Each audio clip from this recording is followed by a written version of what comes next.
you broke, baby. You get no play, make the cater do the jerk, baby. Fucking nay-nay, flexing like you with it, have you ducking like you day-day.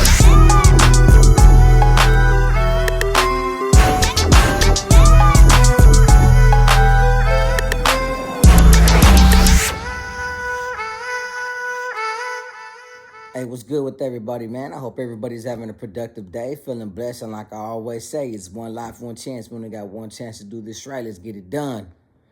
With that being said, this is going to be a general video. I don't have a particular subject that I want to do today because, I'm doing my research, I'm doing my homework, I'm jotting down my notes. I'm becoming informative on the information that I want to provide for you guys in my next couple of stories. And trust me, I talk to a lot of subscribers and they be giving me the details, the information relevant to the stories that I want to talk about here. So, it's very cool that I get to wake up every day and engage with my audience, engage with my subscribers on my Instagram, and they tell me details or they'll get at me on an email. And it's become one of the most interesting things that goes on in my life every day is that I get to sit here and be at home instead of being on the streets and wandering around and posted up on street corners like I used to as a kid, or chasing a sack or chasing a dollar.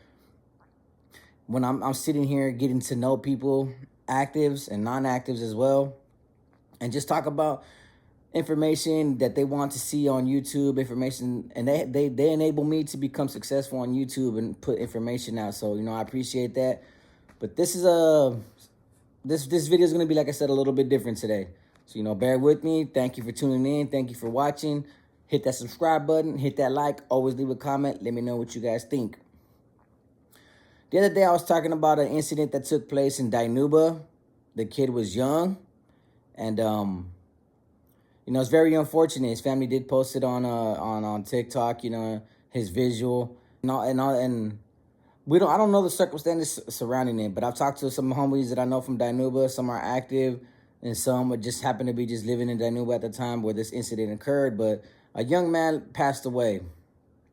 He lost his life, and they're saying that they kind of think that he was affiliated with the Northerners, and that some Southerners came from a different city, from Ivanhoe or Rossi, and took this young kid's life. And he wasn't even 18 yet. He was very underage. And that just goes to show, that's another clear message to the youth that, you can lose your life that fast and that easy being out there on those streets. It seems fun. Trust me, I've been in that predicament. I've been in those environments when I was young, and all I ever wanted to do was just chill with my homies. All I ever wanted to do was be out there. But I used to love being out there on the streets and just all red. And for some reason, like in my ego, I used to be like, man, if I dress like this, like my big homies, all these girls from high school and junior high that I was trying to date and trying to sleep with, they would look at me like, oh man, he's older, he's more mature because he's a gang member, he's a gangster. I remember one time that's what happened. I'll talk about it one day in my other videos, but when I got busted the second time around, when I went back to YA for, how can I say this and so I don't get really red flag for it, but an incident occurred. If I talked about when I at a school bus at Tulare Union, and it was a bunch of Southerners from Pixley. Like not even 30 minutes before, I was sitting right there on Ventura Street in Tulare, and I was with the homie Jimmy Rummerfield, and there was another homie from I think he was from Tipton or Exeter, but he had an all-white Thunderbird. And it was like a 93 or 95 Thunderbird, and it was nice. And we were just chilling, and we were smoking. And I was waiting for the homies from Tulare Union to get out. And then from there, I'd pick up the homies from Tulare Union.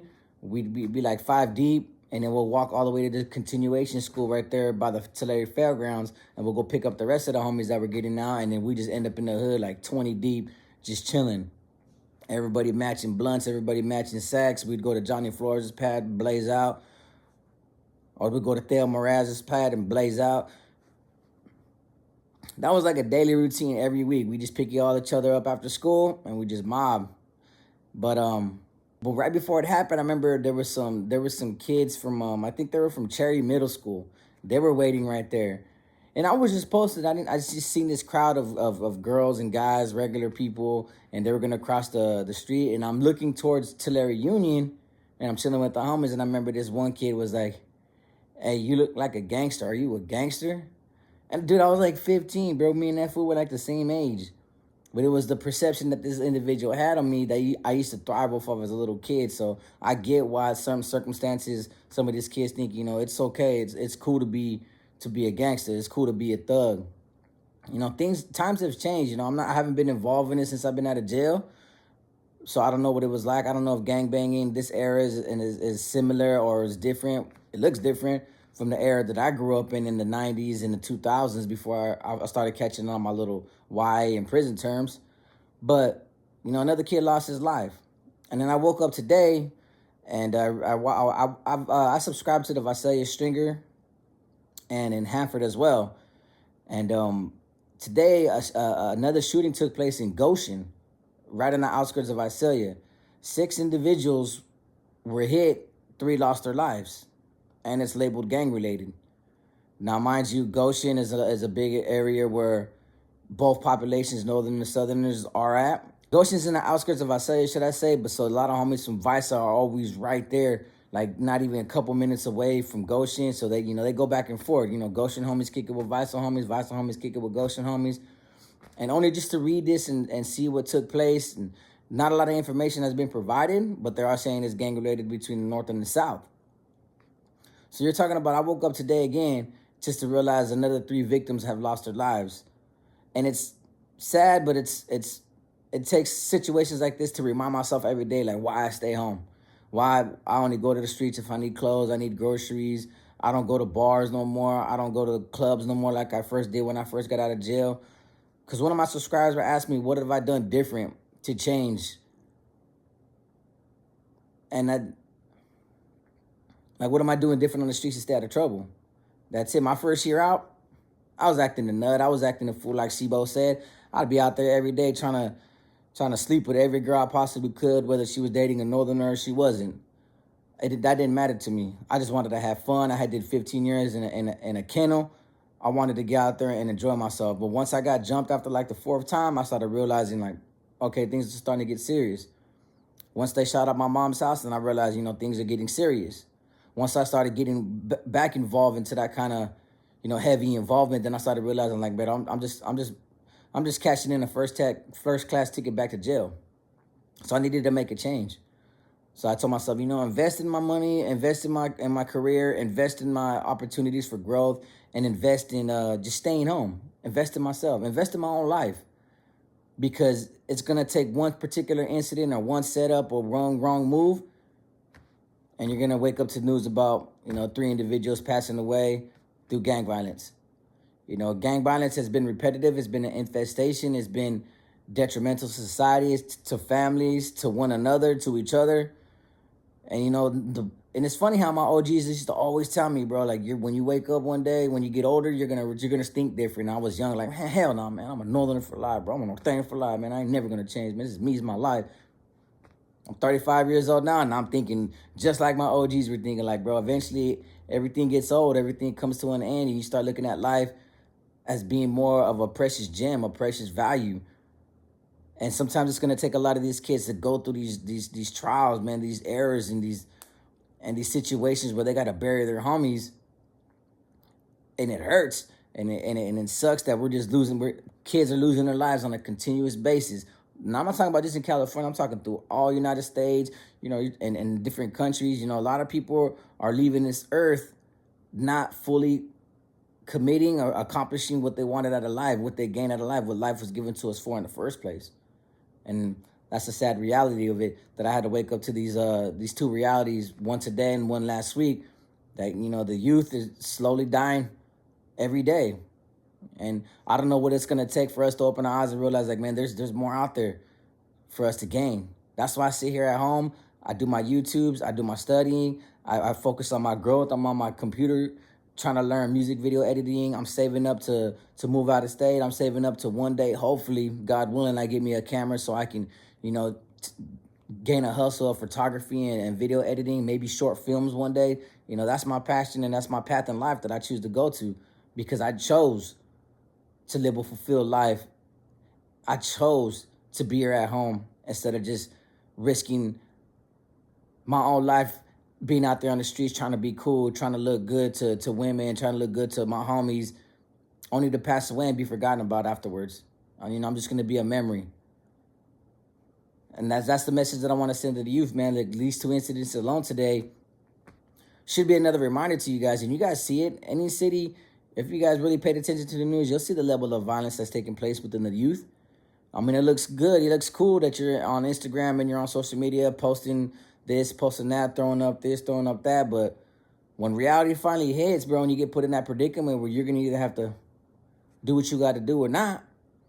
Because I watched this video the other day, man, and he was pretty much saying, like, do you know what you're doing every time you place that thing in your waist? That when a kid places that thing in his waist, he becomes a different person. He's not that person before he walked outside that door, before he put it on his waistline.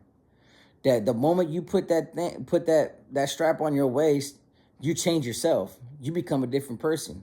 But you also place yourself in a predicament where now you have to act and react a certain way because you know it's right there. Because you wouldn't react the same way if it wasn't right there. So now when an individual presses you and he gets a hold of you, or he starts reaching for you, your first thing is like, what's up? You have that there for protection. You have that there to flex. You have that there to become aggressive. But the moment you pull that out, you really can't stop your actions and you really can't control your emotions because you're going to react thinking that you have the power, that you have the control, that you have the force to be the bigger man, to have the upper hand. And then when you realize that you went too far and you used it, you done changed your life and you done changed another man's life. You done changed another family's life because you decided to walk out of that door and have it on you at all times. For whatever reason, if you just want to go out there and post with it just to be cool. Back then when we had them tucked away. We had them at certain spots where we knew if we ever get ran up on, we needed to protect the trap house. We needed to protect the hood. But we weren't out there back in my days just being flamboyant with it, waving it around, brandishing it, thinking it was cool just to show everybody like, I'm strapped. Back then in my days in the 90s and the 2000s, it was like you didn't want nobody to know that you had it on you. You just needed to use it when time was right, when it was time to put in work, get rid of it, tuck it away, go back to the hood, act normal like nothing happened, and go about your business. Nowadays, everybody wants them 10,000 likes. So they're gonna show these big ones, or they're gonna show these ghost guns, and they're gonna, they just want. Now it's just a form of entertainment to drive drive attraction and traffic to whatever social media presence that you're looking for. But the moment you utilize what you keep on your waist, your whole predicament changes. And that's what kids need to understand. Like, before you walk out that door, you're not the same person that you are when you hold it on your waist. It changes your mentality. Because I don't think any other individual is going to react the same way in that same predicament if he didn't have it on him in the first place. He might think twice. Because nowadays, a lot of people are afraid to get, to lose that fight, to knuckle up. They rather say, you know what, you got a problem with me? We could do it this way. It's not old school where we could go on the streets in the middle of the street, or we can meet up at, Wilson Park in Tulare, or we can meet up in this alley right here and say, you know what, this is blow for blow. Best man win. And just go about our ways and drink a beer. Instead, it's like, hey, bro, you got a problem, I got a problem too, let's go up. And we go up from there. And that's the sad reality of it. And I understand a lot of people are going to say, well, I talk about it in my music. It's just lyricism. It's an art form. It's just rap. Because I can rap about a lot of things, and some of my music that I'm practicing on, I'm actually changing the narrative a little bit and just talking more about pain and talking about struggle and talking about survival in prison. And you'll see the differences in the views and the viewpoints and the streams and how everybody just wants to hear gang violence because that's what the rap industry is about. That's what they promote. So I'm just going wherever the money takes me, knowing damn well that I've admitted plenty of times, that I don't live that lifestyle no more. I'm on YouTube doing what I got to do and what's necessary. So that's my message to the youth, man. Just take heed to that little message I just said. Like, you're not that same person when you keep it on you as you are if you without it. Because the moment you put it on you, you start to react different. You start to become different.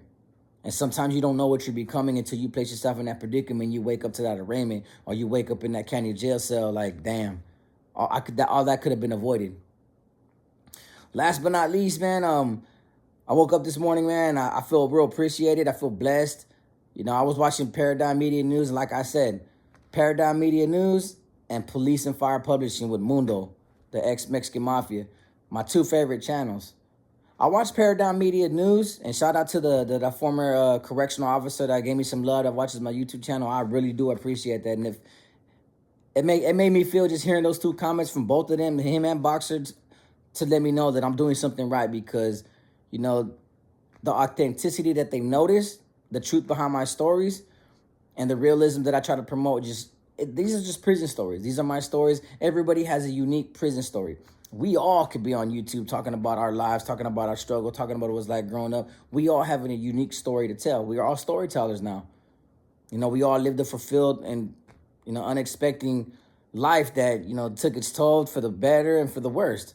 You know, we all have something to share with everybody. That's why we all can relate to each other on these channels, on these other prison channels, because we all come from the same lifestyle.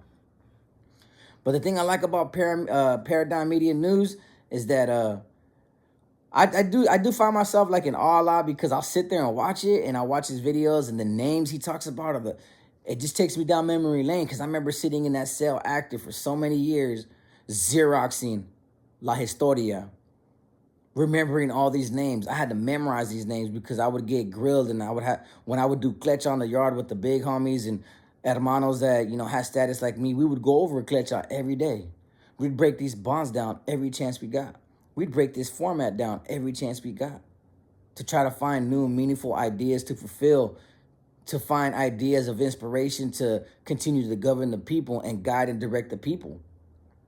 So as I'll be going over, like when I watched the video of the birth of the NR, I was like, man, this is all the same education that I used to memorize every day, that I took pride in, that I was proud of. So sometimes, you know, I do feel myself missing it. And everything that he puts in his video is just facts. There's nothing extra to it. These are all real names that we had to live up to. These are all guidelines and laws that we had to live by.